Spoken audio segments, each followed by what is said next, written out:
عليكم ورحمة الله وبركاته. المرة اللي فاتت عملنا لكم تعديل في العربية الجلاكسي، تعديل في العصاية بتاع الدبرياج.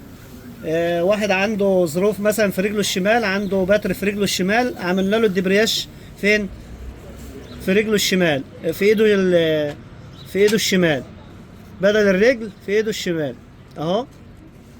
عندك دواسة بنزين، دواسة فرامل، ده هيشغلها برجله اليمين، اما رجله الشمال مش موجوده هيشغل ايه؟ الدبرياج بالرجل دي، بالايد دي. هنعمل لكم برضو تعديل للبنزين وللفرامل لو ناس عندهم مثلا ظروف صحيه رجلهم الاتنين مش شغاله، اللي هم اللي ذوي الهمم، هنعمل لهم برضو كل حاجه في الايد، الدبرياج والبنزين والفرامل. هنشوف مع بعض دلوقتي.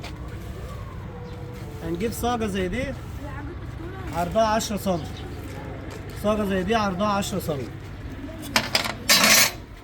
هناخد المقاسات عشان ما نخرمش كتير على المسمارين دول بتوع عصاية الغيارات، دول 10 سم، هنخرم لهم خرمين. هنجيب الصاجة، لو يكن الصاجة دي هتبقى 25 سم، 25 سم، وهنجيب هنا هنكسحها 5، بقوا كام؟ بقوا 30 سم، وهنكسح 10 كمان زي دول كده هنا تحت، يبقى 40 سم. هنقطع من الصاجة دي لو يكن مثلا 40 سم معانا.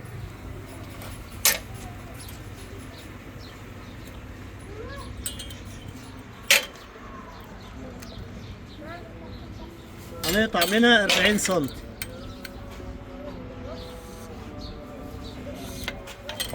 وهناخد من هنا 5 سم،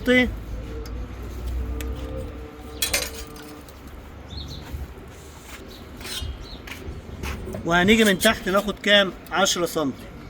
طبعا ده هتتقص.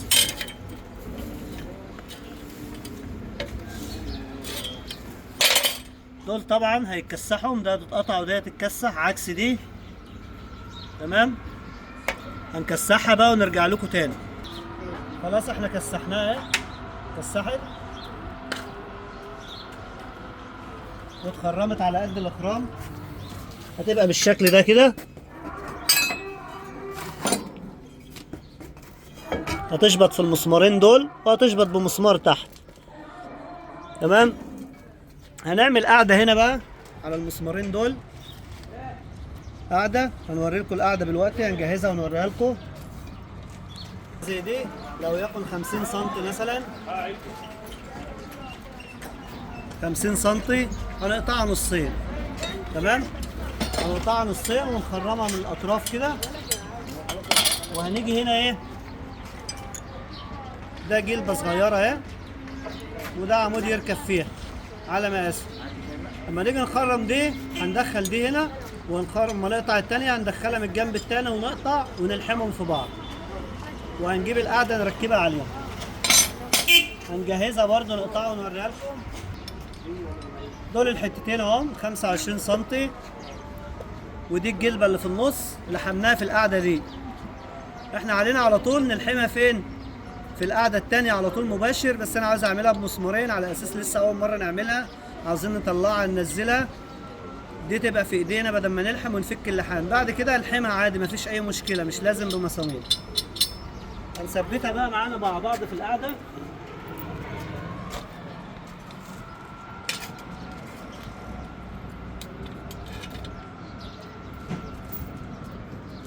دي طبعا ممكن نلحمها على طول، مش لازم قاعدة زي دي، بس احنا بنعمل احتياطاتنا عشان دي لسه اول فورمة نعملها، فبنعملها بمسامير عشان ايه؟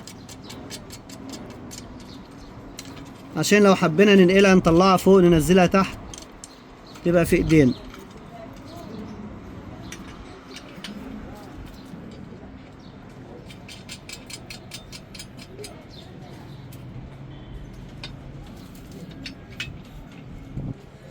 دي هتبقى بالشكل ده كده. دي هتبقى معانا العصاية اللي هي بتتحكم في البنزين والفرامل، هتبقى عصاية واحدة. هنجهز بقى بقية الحاجة اللي هتركب تحت وهنرجع لكم تاني.